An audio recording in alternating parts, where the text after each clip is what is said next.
Hey everyone, welcome to the Psych to Practice podcast, your one stop for practical and useful clinical information, masterful insight from experts in the field, and a guide to daily living. We are your hosts, Ray Christner, Paul Wagner. And Paul, we today got another Masters in Practice episode, and one that I think is just an incredible topic. And we had a chance to talk to Dr. Chris Germer about self-compassion and burnout. Yeah. And, I always love that we've been doing some of these episodes where we have a chance to really talk to the authors of whether they're books that are releasing or books that have already been established. And, this was the book itself was so useful and so valuable, the resources and the way that it broke down the information. And then, this episode, just a great complement to that and really being able to tease out some of the nuances of it. Chris was just so insightful, and you could just tell the passion that he has for self-compassion. And, I think that certainly stood out in the episode. Yeah. And, So Chris and Dr. Kristin Neff, their book that is coming out right as you all are probably hearing this episode, it's called Mindful Self-Compassion for Burnout, Tools to Help You Heal and Recharge When You're Wrung Out by Stress. And, for me, this was just a really easy read. And I agree. So great to talk to the author. And he brought a few points, I thought, to life for me. And so I thought it was good. So as you were as we're processing this interview, what was your one of your takeaways? He had just so many, again, with his just how much he enjoys this topic. He had a lot of great takeaways. So that there were so many, but one that really stood out to me was he shared the idea that the door to self-compassion has to be opened by encouraging deservedness. And, within the episode, he goes in depth more on that and, how oftentimes that can be a barrier to us really engaging in this self-compassion. And, it just stood out as like such a powerful thing. Yeah. And I agree with you. I think there were so many takeaways. I had notes all over the place and, tried to narrow it down is difficult. The one I think I just kind of bring up at this point is he has a quote partway, I think in the early part of the interview, that he said, burnout is part of the human condition. And, I think that, I know we've both talked about this before, more and more we're hearing about professionals in our own field that are burning out, and then other helping professions.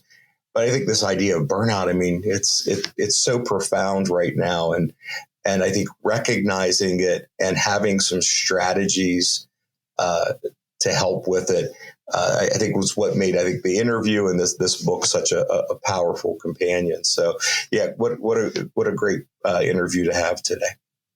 I want to just, for those of you who are not familiar with Chris Germer, he's a clinical psychologist and a lecturer on psychiatry at Harvard Medical School. And as you'll hear when he talks about his upbringing through the field of psychology, is a long-term practitioner of mindfulness meditation. And he has written a number of books that we will have on our website. And again, his new book with Dr. Kristin Neff is Mindful Self-Compassion for Burnout. So please check it out. And with that, we hope you enjoy this Masters in Practice episode, Self-Compassion for Burnout.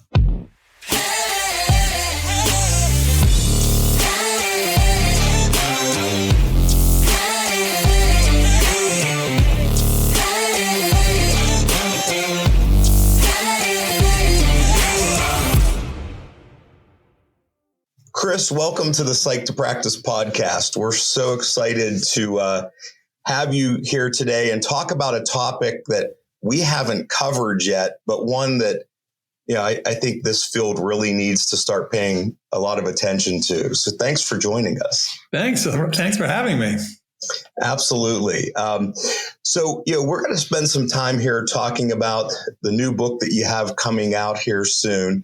But before we kind of dive into that topic, we like to have our guests kind of share a little bit about themselves and let our audience kind of get to know people a little bit. So we always like to start out. If you could tell us a little bit about how did you get into working in the field of mental health or psychology to begin with? What was your path into the field? That goes way back. We don't want to go that far back.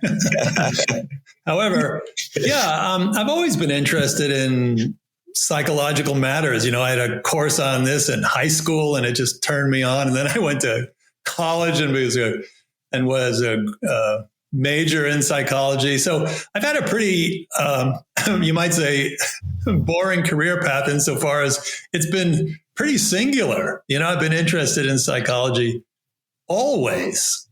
And after I graduated from college, I went abroad and particularly spent a year in India, wandering around India, meeting with saints and sages in India and learning meditation. And that just completely blew me away, because what I realized is that the contemplative wisdom in India, Buddhism and some of the ancient Vedic practices, was just mind-boggling. And to me, what we were doing in the West was in its infancy compared to what has been going on for thousands of years in Asia. And so at that time, I kind of committed myself, not particularly explicitly, but in my spirit, to bring some of this extraordinary insight and wisdom about human beings and human psychology into Western scientific psychology, in particular psychotherapy. And so after that India experience, I got into graduate school, became a clinical psychologist. And after that, I got involved here at Harvard Medical School with a group that was integrating Buddhist psychology, which is more secular, you might say, than some other forms of contemplative practice, integrating Buddhist psychology, particularly mindfulness, into psychotherapy. And I've been doing that pretty steadfastly since 1985. And then I got really interested in self-compassion in 2006 because I was suffering for the longest time from public speaking anxiety. 20 years of public speaking anxiety after getting a PhD in clinical psychology with a specialization in anxiety disorders. Nothing I did would help. And definitely mindfulness meditation didn't help me either. Wow. Until I learned self-compassion, until I started just loving myself because I was a broken person who couldn't speak in public. And that's self-compassion. And so when I started to do that, then the public speaking anxiety just vanished. And then after that, I met Kristen Neff, who is the foremost researcher in the field of self-compassion. So pretty much since 2006 until now, in other words, 18 years, that's been the focal point, integrating self-compassion into scientific psychology, particularly into psychotherapy, all in the context of mindfulness. Yeah.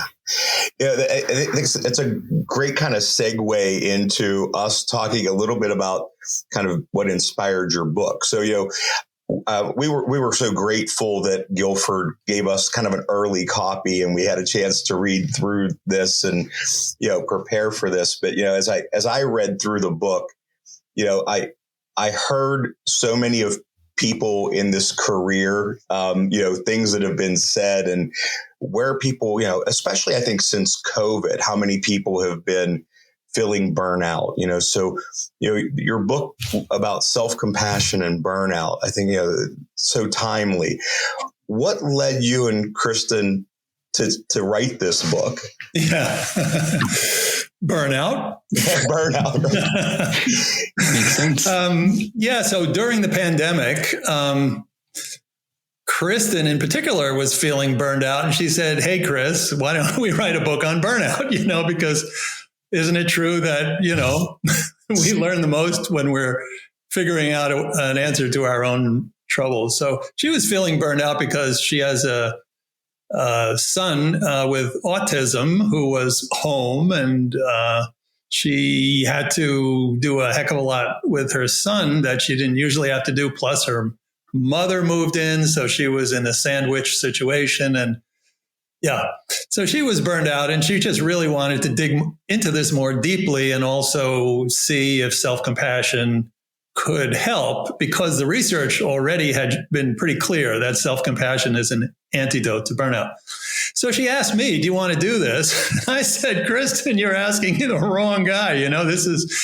I'm also burned out, because I actually had a contract to write a book on shame with Guilford Press. And it was just going nowhere. I just couldn't write. And, my signs of burnout was a kind of ennui, a kind of like, why am I doing this? And I can't do this. And then when people would ask me to do things, I just kind of resented it.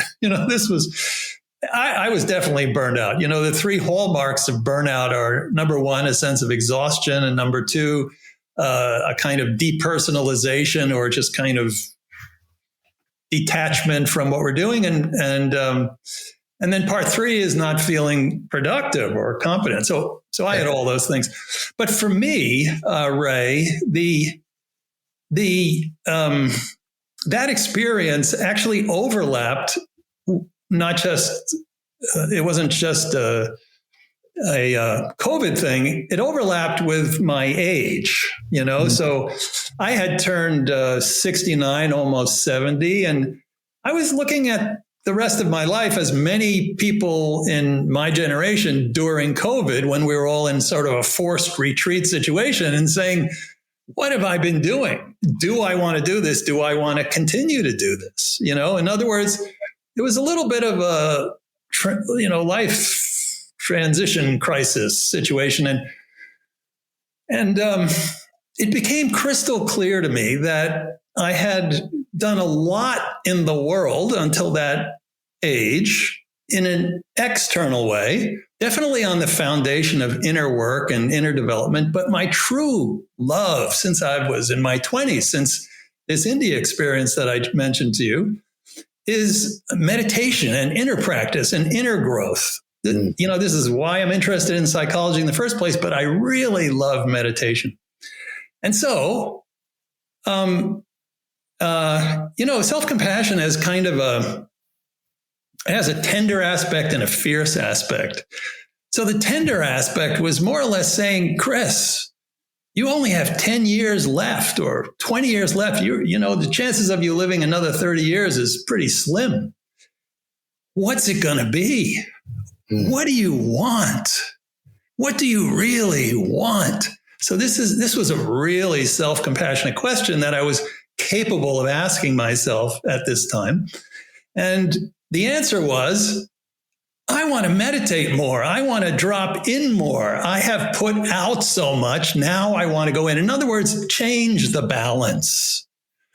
And then the fierce self-compassion side, which is kind of like a good coach or a tough mama or something, said, you can do this, Chris. If you do this, your world's not going to fall apart. You can do this. You can figure this out. And then I did. Then I decided, okay, I'm going to have no meetings until 12 noon. From waking up till 12 noon, I'm clear. And I can just spend all that time meditating, reading, going inward, nourishing the spirit. And then after 12, I can work. And so I've been doing that pretty consistently for the last 2.5 years. And I think my wife would say I'm a much happier person. I would too. But this was really, I was definitely burned out, but self-compassion really came to my rescue by being able to truly honor, to see and to honor what needed to be honored at this phase in my life. where I could not go further doing what I'd been doing. And then it also gave me the strength to make that change. And it's been so rewarding ever since. Yeah. It's, I think one of the things when I first saw the book and started reading it, I think the idea of the self-compassion was such an interest, because when we hear about burnout, most people's solutions seem to be external, right? It's change jobs or do, and I, as I read it, and we'll get to some of the details throughout this, it's really eye-opening to me. Like it was kind of interesting, because as I was going through, I kind of went, okay, maybe I'm more burnout than I think that I am. So that's number one. So it was like a little self-awareness kind of pops in. But I thought throughout it, though, I love the idea of this inward work and this idea of how do we really kind of, treat ourselves. I'm not aware of another book on a topic of burnout that takes that approach. And for me, I was like, wow, I just think it's going to resonate with people, because it's just a different way to look at it. And I really appreciated it, and it kind of got that feel as well. So. And I can't help but think like there's just kind of like the buzzword term of self-care that is so often paired with burnout. And really, I think self-care is integral, but self-compassion is the process. And it really allows us to recognize to what depth, or to, what the experience that we get when we're engaging in the self-care, because we can take the time off, or we can make those changes, whether it's external or internal changes. But if we truly give ourselves that permission, that compassionate permission to experience it versus just doing it, I think it changes that. And we, maybe some nominal changes when we're just going through the motions. But when you give yourself that true permission to say, no meetings until 12, this is time for me, and this, I'm nourishing myself, that full permission to experience it versus just doing it. And it's so valuable. Yeah, Paul. So, the relationship between self-care and self-compassion is really interesting. And I think you kind of put your finger on it. When people think about self-care, they usually, as you said, think of something they should do, like get a massage or take a vacation or cut down on our caseload. And all those things can be helpful.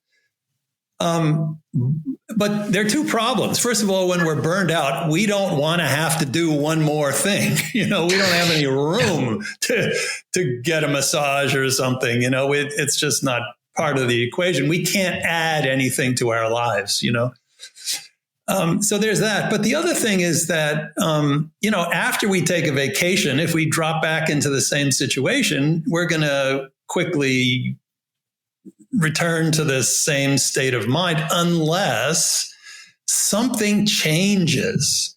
And that means something changes internally, and also that something changes externally in terms of the conditions that have led to burnout. And it's really important to do that analysis. It's really important to do that introspection, so that there is actually substantive change in our lives, not just like a mini break. A mini break is good. It's part of self-compassion, but it's not the essence. Self-compassion is so deep and so subtle and so diverse. And we hope that this book actually communicated some of that, because the reasons that people burn out are also quite different. In other words, some people burn out like I did because my core values weren't honored, but some people burn out because they're being disrespected at work and they can't say no.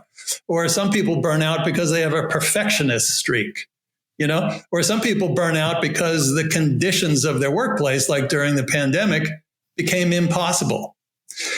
So each of the reasons why we burn out actually can be addressed with self-compassion. And that's ultimately what will reverse burnout. But it's important to know what that is. And if we don't look inward and we just like get a massage or take a vacation, it's not going to work.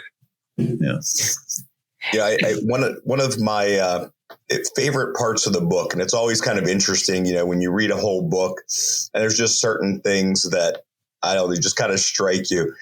was when you all talked about the paradox of self-compassion. And, it was because it honestly made me kind of chuckle at first, partially because of the kind of quote about buying the book and getting the paradox. But you share with everybody what the paradox is.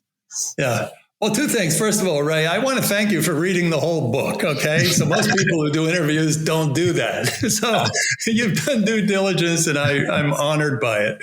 Oh. Second of all, you picked out the essence of this whole thing. In other words, there is this thing called the core paradox of self-compassion, which is when we're suffering, we give ourselves compassion not to feel better, but because we feel bad. And the reason why this is potentially a little shocking is because people only buy a book like this because they want to feel better. And then they hear, don't try to feel better. Anyhow, the good news is that if we learn to just be kind to ourselves because we're suffering, say like a parent is taking care of a child with a flu that is going to last for 5 days and it's the first day, you're just being kind to the child's suffering. Similarly, we need to be kind to ourselves simply because we're burned out, not as it were a strategy to get rid of burnout. Because if we do that, then it's in the service of resistance. And one thing we know very clearly, especially nowadays from the research, is what we resist persists. So that's one core paradox. When we suffer, we practice self-compassion not to feel better, but because we feel bad. In other words, just learning to love ourselves up because we're suffering. That's where the magic happens. That's where actually at a very deep level a transformation occurs. But then there's another one, and that is when we suffer, we practice self-compassion not to perfect ourselves, which of course is impossible. I mean, we can't become perfect, We're all imperfect human beings. We practice self-compassion not to perfect ourselves, but to perfect our love. In other words, to actually learn to respond to suffering with warmth and kindness and understanding and mercy and compassion. This is radically transformative. And people know this when they're suffering and they receive that kind of care from others. It is deeply healing. But we don't do that with ourselves. So this is an invitation. It's an invitation when we're burned out to be able to admit we're burned out, to know this is not a crime. It's actually a sign that we're human. But then the magic occurs when we when we give ourselves permission and we learn how to hold ourselves in a loving embrace simply because we're suffering from burnout or just about anything, really. But what is it like to respond in a natural, spontaneous way with kindness rather than the usual way that we do that when we're suffering, which is by criticizing ourselves, alienating ourselves, ruminating, What would it be like to respond with kindness? That's the invitation. And I think that your comment there about alienating ourselves, I think lends itself so well to, one of those, I guess, three constructs in terms of challenging burnout, which is the common humanity side of that, and really working to recognize how prevalent this piece is and how isolating burnout makes us feel. And we withdraw, we pull back, and the value of challenging that, of giving ourselves this kindness that it invites others in or invites us to experience that compassion, invites us to experience others in a way. Yeah. And at least that was one of those takeaways. And when we were kind of starting our conversation earlier, I certainly heard the background between mindfulness and just early on in your life, the importance and significance that held, and then as well as the self-compassion element. And I'm curious, where did this concept of the common humanity really come in, and how did that start to be a part of the conversation as well to really challenge burnout? Yeah. So first of all, thank you for highlighting what is probably one of the most subtle and transformative aspects of self-compassion. And so in Kristin Neff's definition, which she built a scale around back in 2003, self-compassion has three parts. It has mindfulness, in other words, knowing what we're experiencing while we're experiencing it. Number two is common humanity, which is you're not alone in the midst of suffering. And part three is self-kindness, another quality of warmth and connection. So she introduced this notion of common humanity. There are other definitions of compassion, which also have the element of common humanity, because compassion is essentially about empathic and cognitive connection and the wish to alleviate suffering. So there's a ton of connection and common humanity in compassion. But in particular, when we're suffering from burnout, one of the three components of burnout is depersonalization. In other words, we feel really spaced out. We become, for example, if you're a therapist, you'll become cynical about people you're supposed to love. If or you just feel, critical or resentful or just not there, spaced out. This is a central part of burnout. And so one of the real heartaches that comes for people, and also what even leads to self-criticism, is why do I hate the people I'm supposed to love? I'm supposed to care for. I'm not caring for them. I'm resenting them. So this is the opposite of common humanity. This is actually a rather poignant pain that people suffer from. Actually, it's called moral injury. When we feel that we're not doing what we feel called to do. In fact, when we feel like we're harming those we're supposed to help, we have moral injury. And this is actually causes a significant amount of burnout. And physicians talk about this all the time. And so what self-compassion does is, by directly encouraging us to reconnect, Paul, first with ourselves. In other words, first with our own pain. And when we can reconnect with our own pain and nourish ourselves, we then have the capacity to feel connected to other people.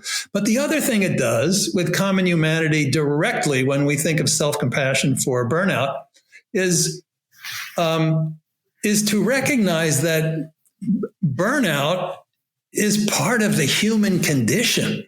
People have been talking about burnout for over 1,000 years in different language. This is what happens when we're under chronic stress, when there's an imbalance between what we're putting out and what we are receiving. That's stress. And so to recognize that burnout itself is part of the human condition, we can then begin to get out of our own way, begin to connect with other people. And for some people, this is the doorway to overcoming burnout, common humanity. And the examples in the book, they were, the imagery behind them was so evocative. And I believe it was the first two that are coming to mind is the child that falls, and we immediately scoop them up, and, we're not then being critical and we're not being judgmental, but we're being that kind and caring and compassionate towards them, that nurturing towards them. And I believe the other one was the recognizing the significance when one of our close friends is struggling with grief, and just the value of being present with them, and how connective that can be, and that compassion of being present with them and connecting. And so I think it really pulls on something that I think is a common therapeutic tool, but I don't know that we always really recognize the compassion in it when we maybe challenge individuals, say, hey, this was your best friend you were talking to, or, if this is someone that we were really judging with unconditional positive regard, how would it change our experience and how do we apply that to ourselves? But really self-compassion takes it again from an action to an experience, I hear, and like really defining that allows that to be a much deeper part. Yeah. So you put your finger on what we might say is the informal definition of self-compassion, which is treating ourselves with the same kindness and understanding as we would treat a good friend. And we don't do that. There's the saying, if we treated others like we treat ourselves, we'd have no friends, right? We don't do that. Yes. But what's interesting also in terms of, for example, psychotherapy is I once had a client who was a social worker, and she was she was harming herself. She was burning herself.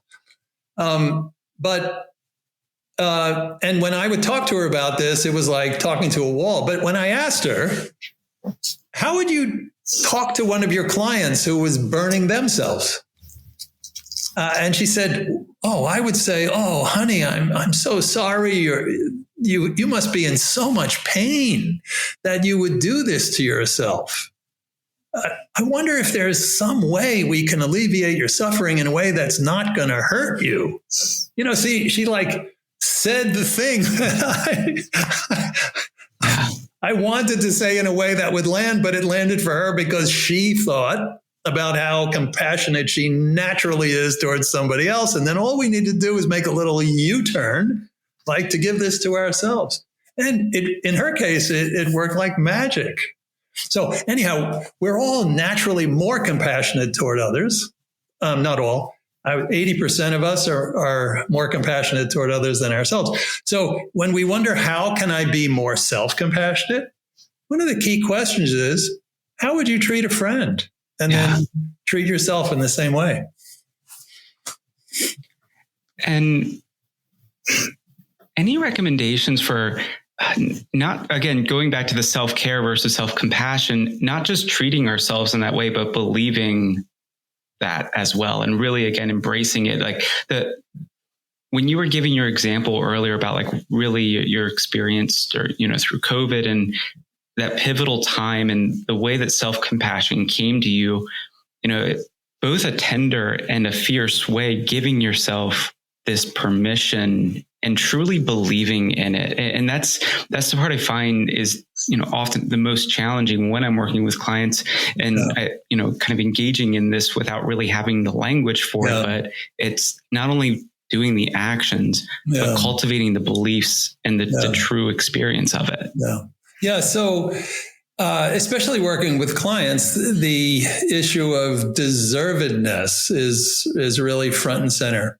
Mm-hmm. So what does it take to give oneself permission? Sometimes therapists try to teach people how to do this, but our clients are not giving themselves permission, so it just falls on deaf ears and it doesn't work. Because actually another thing happens when people start being kind to themselves when they feel they don't deserve it, then they actually feel worse, and they're confused about, why am I feeling worse when I do self-compassion? Obviously, I'm lousy at that too, so it can be quite a recursive loop, a negative loop. So what you're pointing out, Paul, really importantly is somehow the door of our heart has to open. We have to feel like a little deserving. And so there are a number of ways to approach this. One is what you've just alluded to before, which is, how would I treat a friend? And actually, so for example, I had a client who really didn't take very good care of herself, but she took really good care of her dog. And so she started to easily use language which cultivated intention, positive intention to care for her dog. So she would say to herself on a regular basis, may Ginger be safe, may Ginger be happy, may Ginger be strong, may Ginger be healthy. And then she added herself to the circle of compassion. After a while, like after a few months, may Ginger and I be safe, knowing Ginger needed her. May Ginger and I be healthy. May Ginger and I be strong. And then after a year and a half, she came into my office and with tears. And actually, we both wept because she said, Chris, I can say it for myself. I can say it for myself. It was such a beautiful triumph. And so one way to find our way back to ourselves is by harnessing the natural compassion that we have for others. Another way that we feel more entitled to care for ourselves is if we actually open to the pain that we're feeling. So, for example, I was really open to the anguish of not being able to write this book for Guilford Press. And I was really open to how it seemed like I didn't have many years left on this planet, i.e., a kind of acute sense of mortality.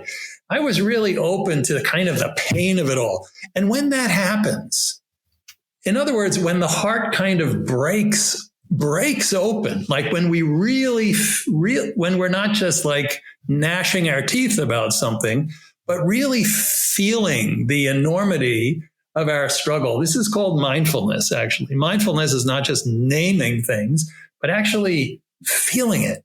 And when we actually feel, when our heart breaks open from deep feeling, then compassion has a chance to fall in. Yeah. So this is another aspect to this. And usually people try to kind of do a bypass because they don't want to feel it. But what they need to know is that when we are ready with compassion, our hearts can break open because we will not be shattered. We will be held. Yeah. And I can't help but relate that to, I've been on a streak of talking about grief recently, and probably over the past 3 or 4 weeks, it's come up, maybe 20, maybe 30 times or so in various sessions. And one of the pieces that has really been kind of a talking point, I think, throughout all of those is grief giving significance to those, whether it's an individual loss or a circumstance that has changed, and recognizing the significance in that discomfort. And in doing so, it allows us to experience it more fully, but also gives ourselves that permission to accept more fully as well. And allows us to then, both be present as well as being able to move forward without a sense of guilt. And I can't help but kind of connect that the way self-compassion allows for that through that vulnerability and really being intentional of experiencing the discomfort to then also allow us to then heal a bit more fully as well. Yes. So that is a beautiful example you're giving, Paul. And I can tell you that when my experience with public speaking anxiety, it had some similarities to what you're describing, because for me, it was overwhelming. And my mindfulness practice was not sufficient to hold and open to the enormity of public speaking anxiety, because what was behind it for me was shame. And I couldn't see the shame. I couldn't feel the shame. So I couldn't make room for the shame. I couldn't accept the shame. I couldn't be mindful of shame. But when I started to just love myself because I couldn't speak in public, when I started to recognize, first of all, hey, there's shame behind this. But most importantly, by just loving myself in my imperfect, flailing way, it dismantled the shame. Yeah. The bottom line is that sometimes, like when we're in the grip of intense and disturbing emotions like grief, like intense grief that just shatters the sense of self, or shame that shatters the sense of self, or despair that shatters the sense of self, how can we hold that experience? And the answer, in my view, is by first holding ourselves, by first learning to hold ourselves. And that's the contribution of self-compassion to mindfulness. When we are really struggling, we first hold ourselves. In the same way, if we're really struggling and someone we love or loves us holds us, at some point we can settle down and we can actually see what's going on. So first we hold ourselves, and then we can hold our experience and hope. And this, I think, is one of the real, this is what therapists have been doing for the last 100 years. But now we're learning how to teach our clients to do this for themselves. In other words, we're not just hoping that our clients will internalize us and, take this, benevolent conversation home and relate to themselves benevolently. We're teaching them how to hold yourself so that you can hold your experience. This is kind of new in the field. And so many, it has those elements of like Rogerian basis with a more directive Rogerian, in the sense of we're teaching the self-compassion rather than just, in a non-directive way, giving that unconditional positive regard, and in doing so, making it a more active process and something that can be pulled upon rather than just experienced. Chris, as you were kind of talking, I was thinking, in the past few years, one of the increases I've seen with patients that I work with are how many are in the helping profession. And when we start talking about things like self-compassion, I oftentimes hear that they feel guilt about that. Like they're there to help everybody else. And that, I've even had some people say it feels narcissistic to do that, which, which gets thrown around, that word's, often. But so when you have people that are kind of feeling that way, that they, maybe they're not even recognizing burnout. I mean, I think they come in and they're like, well, I'm just feeling anxious or I'm depressed. But much of it, I think, gets rooted into this burnout. How do you approach that with people when they have those thoughts that there's a selfishness about being self-compassion? Well, first I'd normalize it, because the term self-compassion is kind of tricky.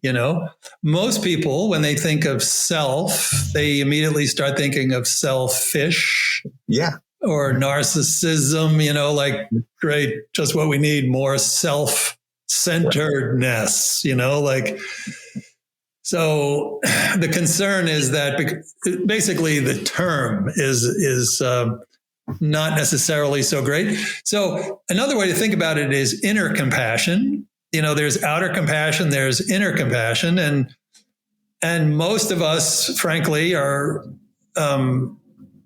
not. Their compassion does not include themselves. So what we're doing is actually a relatively humble enterprise. We're just including ourselves in the circle of compassion, like painting ourselves into the corner of the picture, but at least within the frame. This is self-compassion is just trying to correct an imbalance. And when we feel that doing that is selfish, that's actually the problem, because the research, Ray, is overwhelming. 7,000 articles in the academic literature now on self-compassion. And, they show a number of things. One is that, of course, it's, amazing mechanism for emotion regulation and resilience. But one of the things it shows is that as we grow in self-compassion, we actually grow in compassion for others. And when it's hard to be, and what we've found with burnout research is when it's hard to be compassionate with others, it is a necessity, not a luxury, but it's a necessity to begin to care for ourselves more fully so that we can care for others. So as far as selfishness, the research clearly shows that it is not so. And then the other problem with the word self-compassion, by the way, is compassion, because people think compassion is weak or it's going to make them weaker. Or mostly people, when they hear compassion, they think, oh, I don't need any more of that. I'm already too sensitive to the needs of others, too overwhelmed. Please don't expect me to be more compassionate. Yeah. But what we know is that compassion is also fierce. It's also tough. It can also help us to draw a boundary. It can also help us to care for ourselves in a fierce way, even if others can't see us or don't care. So compassion actually is associated with emotional resilience and with strength. And self-compassion is associated with also kindness toward others in the research. Yeah, I know we've kind of talked about that kind of formidable duo, that fierce and tender self-compassion, a few times. And that was another, I think, piece of the book as I read it that really resonated with me. And I think, and I'm glad you brought it up again, because I think that we don't realize the fierceness of it and how that balancing piece, like if we're going to stand up and set boundaries, that comes with the fierceness of self-compassion. And I thought that part of the book, and even where you kind of, talk about anger and how that energizes, like there's a positive way, I think, many times I hear people, thinking of all these emotions as just negative aspects, and flipping the script on that and saying, wait, no, this anger has a quality to it. There's something that is usable in your self-compassion. I really appreciate that. I thought that resonated, I think, really well with me. And I, as I'm kind of looking at how to use this with other people, I think that's a real, it's such a different take, I think, for people, because I think you're right. Compassion, and I'm going to stereotype a little bit, but men I work with mostly would I think, come across and go, that's a weakness. I don't want to show that side. So I loved how you positioned those together. I think it really then, as we're going to get into maybe a little bit of the skills here in a second, I think it lends itself well to that. Appreciated that. Yeah. And for burnout, we really do need both. We need to nourish ourselves, our hearts. We need to take good care of ourselves because we're depleted, but we also need to make sure we don't get depleted again. And in order to do that, we got to step up, Yeah. Yeah. So as we're kind of coming toward, our time here, like maybe if we could transition to a little bit about some simple skills, maybe to kind of introduce to people. I know there's a lot in the book, and we'll share it. But what are some practical tips that you would have that might help the impact in daily life of burnout? So the book itself has 21 skills, and as I said earlier, if a person is, say, on the road to burnout, or they're already feeling burned out, they really need to kind of assess the problem. In other words, how does work stress or how does burnout manifest in my life? And then what could I do that might help with that particular dilemma, right? And so, for example, if someone just has never learned how to say no, we have a practice in the book on setting a boundary, like how to do this, even finding a way to stand up straight, roll your shoulders back, claiming the way you feel, and then deciding whether or not you're going to let this happen again. They're tapping, you might say, the fierce self-compassion. Mm. Some people are too perfectionistic. They think, good enough is never good enough. And actually it isn't. No matter what I do, I still don't feel good about myself. So that's actually usually a shame issue, So then it's important to address shame with self-compassion. Some people, for example, are inherently anxious. And then their workplace just tips them over the edge, So then they need to calm their body. So in the book, we talk about affectionate breathing, which is feeling the rhythm of your breath, the flowing in and the flowing out, and allowing yourself to be internally rocked and caressed by the movement of your breath. This is something you can take into the workplace. You can do it, in the car, in a traffic jam or whatever. Some people have compassion fatigue or empathy fatigue. Some people are just drained by the enormity of the suffering of other people. And then they need to learn something called equanimity, which means we actually have a phrase, I am not the cause of this person's suffering, it starts with everyone is on their own life journey. I am not the cause of this person's suffering, nor is it entirely in my power to take it away, no matter how much I wish I could. So this is equanimity. It actually separates us from the suffering of our clients or, our patients or whomever enough that we can begin to nourish ourselves. Another issue might be core values. For me, it was core values, and then to affirm your core values. So these are all self-compassion practices. The one that I think is really undervalued is savoring, because when we're burned out, there's no joy in our lives. And often people who are burned out, they look back and say, when was the last time that I experienced joy? And they think, oh, this is embarrassing. I can't remember. Even when I was on vacation, I was just gnashing my teeth. So what does it take to re-experience joy? So to savor, to give ourselves permission to notice the little things in life that naturally bring us joy, not things we're trying to enjoy, but things we naturally enjoy. So these are, for example, 6 or 7 practices, which are, you could say, responses to the particular aspect of burnout that a person might be struggling with. Yeah, and I love the savoring the good, or I think in the book maybe small pleasures. I think maybe you use.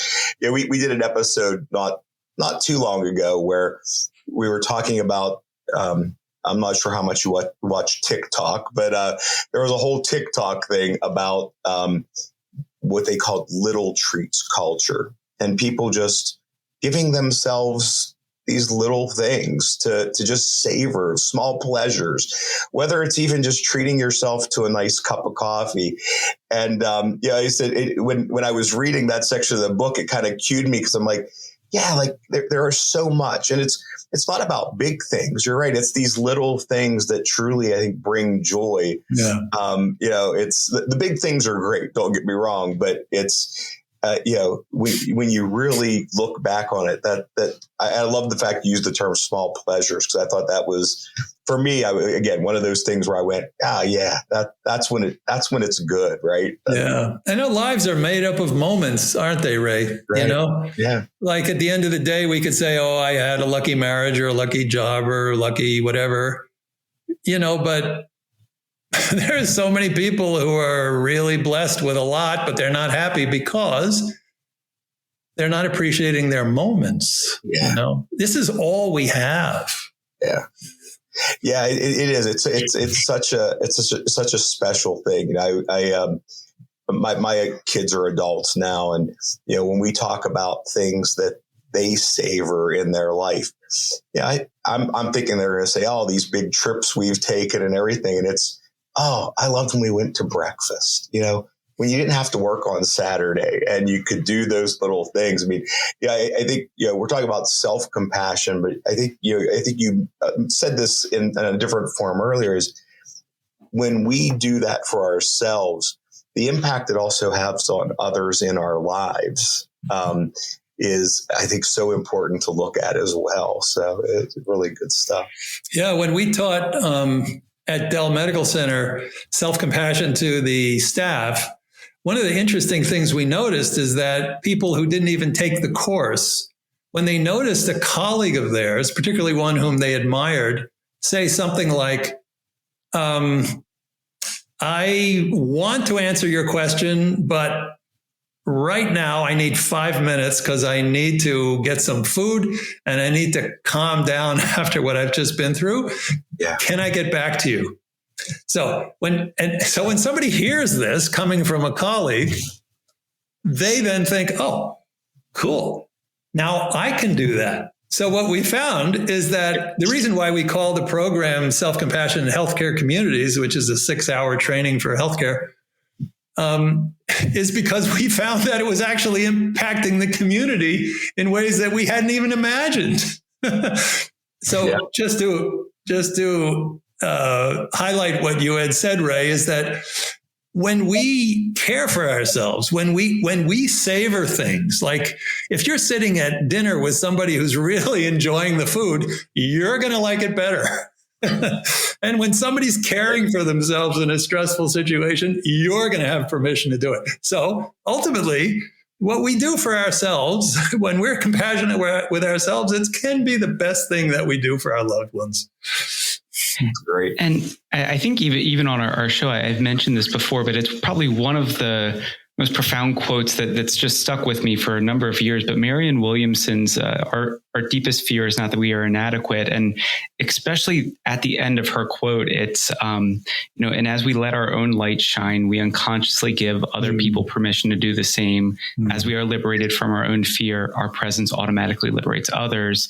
That's just been running in the background of my mind so many times throughout this conversation, because really, as we are liberated, that is the compassion. We aren't being held, we aren't being held down or constricted by it, but truly freed. And people notice, and people then feel empowered. That's beautiful. Thank you for reading that, Paul. Yes, so true, so true. We can uplift others by uplifting ourselves. Yeah. Well, Chris, this has been great. We could probably keep you through the evening, but we'll got a respect for your time. And, as we're kind of wrapping up, we like to kind of end the shows with what we call takeaways, some things that that you can maybe share with our listeners. And, the first question we often like to ask, we're the Psych to Practice podcast. So, we're always interested, people that do, all the work that you've done in your career. What is it that keeps you psyched or motivated to continue doing what you do? Well, I think I just love when people suffer less and they become happy, and so that keeps me psyched. But in this particular subject, what I really like about it is the integration of what we do for ourselves is directly related to what we do in our professional lives. In other words, these are not two separate subjects. It's not like I go to the Barbados and then I do therapy, Okay. It's as we love ourselves, we can love our clients more. As we grow in wisdom about, what goes on in our minds, we grow in wisdom about what's going on in the minds of others. So it's this integration of inner practice and outer service, which it's just an incredible gift and opportunity to be able to do. I mean, to get paid to grow internally and to be helpful externally and to get paid for it is crazy. Yeah, that's right. I agree.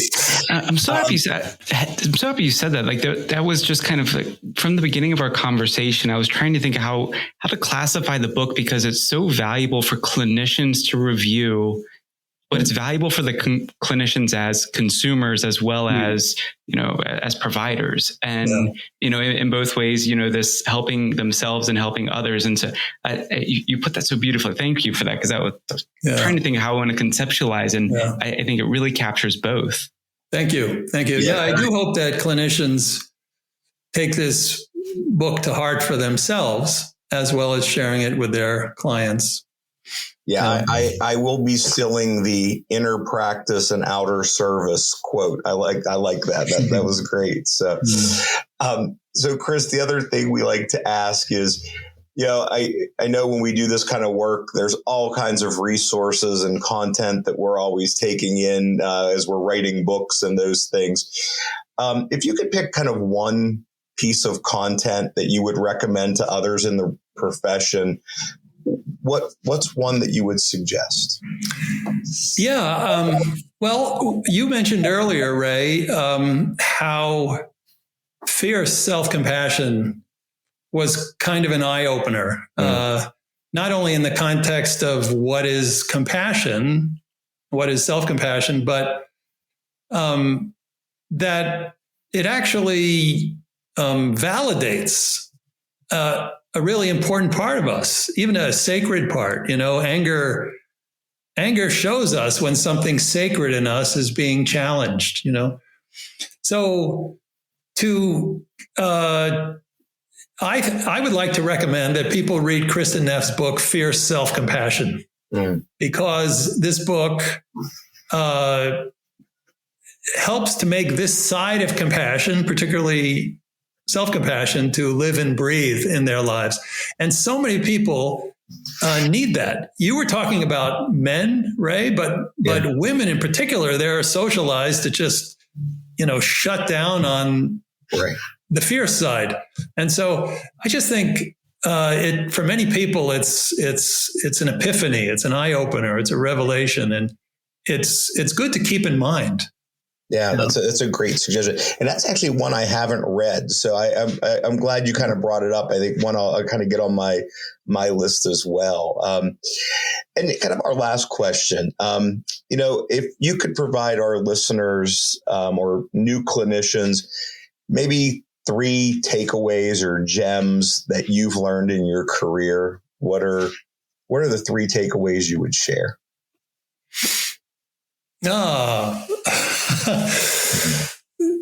That's a generous question. Thank you for that question.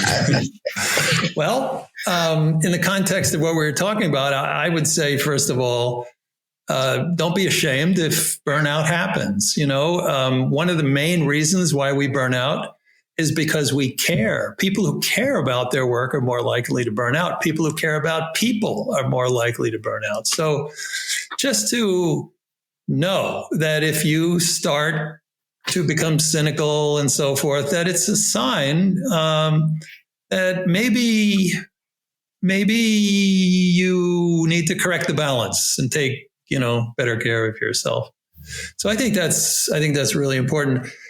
Another thing is inner life. I don't think we have to say this to clinicians, but mostly in this society, the inner life is pretty marginalized or disregarded. There's so much razzmatazz, especially now with social media and all this, that the inner life,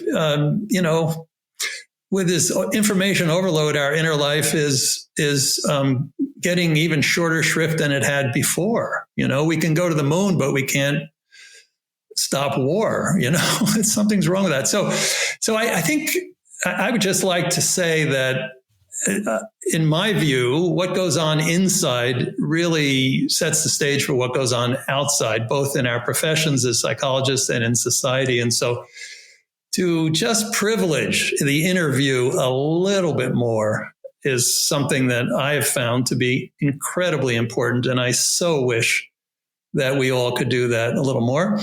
And lastly, life is so beautiful. It is so, so beautiful. I mean, suffering happens, hardship happens. Yes, yes, yes. But in the midst of it, it is always so beautiful. And so to take the time to savor, we were talking about savoring before, to take the time to savor the little things, even if it's, the coolness of the door handle as we open the door to welcome a new client into our room, whatever it is, to savor the brilliance of this life, giving ourselves micro moments to do this. It takes zero effort. It just takes a little orientation and permission and the wish to enjoy. Savoring. So that's the third thing I'd say, savoring. I really appreciate you being here. And I know Paul and I were really looking forward to it after reading the book. And, this has been great. Thank you so much for taking time to just impart your knowledge to us and our listeners. And I'm looking forward to your book doing well. I know we have it coming, if I'm correct, September 13th, it's in print. And few days before that, September 9th, the audio book, which congratulations. They get to hear your voice once more if they get that version. So, Chris, thank you. We really appreciate it. I'm so grateful for this time together, Ray and Paul. You've been so generous, and thank you. And thank you to all your listeners for listening. Great. Thank you. And to just echo that, truly, just talking about savoring, I savored this conversation, and, there was just so many moments where it was just like the aha or the connectedness, and being able to, bringing awareness to it and being very intentional with experiencing it.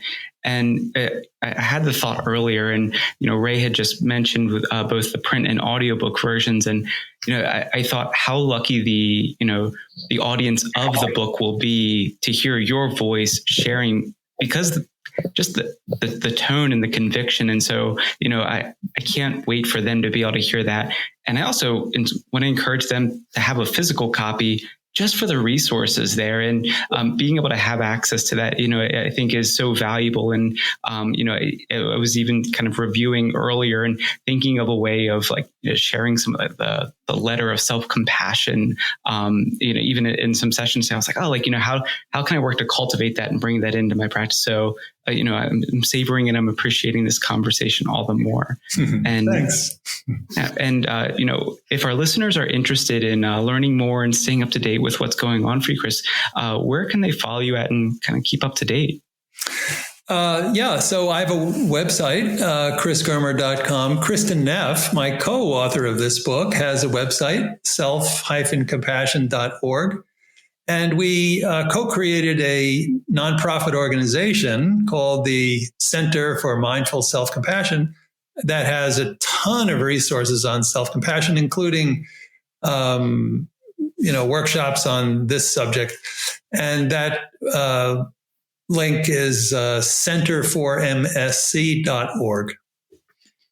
And truly hoping our audience checks that out. And for our audience, again, that the book and the audiobook are releasing September 13th. And I believe you can get just a few days earlier. Check out the ebook coming out on September 9th. And I believe October 13th for the international version. I know we have a few international listeners. And so, please check that out.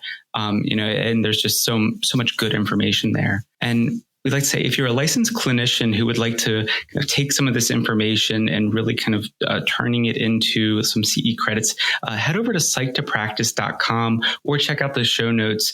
And we're hoping to kind of start exploring continuing education units for episodes. And if you're interested in hearing more and staying up to date with what's going on to Psych2Practice, you can visit our website, where you can follow us on all major social media by searching Psych2Practice. We'll be back in 2 weeks, but until then, be well, stay psyched.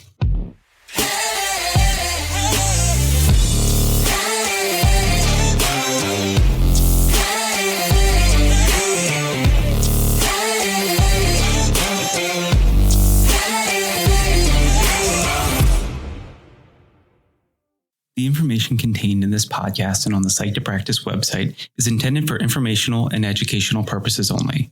Nothing in this podcast or on the website is intended to be a substitute for professional, psychological, psychiatric, educational, or medical advice, diagnosis, or treatment. Please note that no professional-patient relationship is formed here, and similarly, no supervisory or consultative relationship is formed between the host, guests, and listeners of this podcast. If you need the qualified advice of a mental health professional or practitioner, please contact services in your area. Similarly, if you need supervision on clinical matters, please locate a supervisor with experience to fit your professional needs.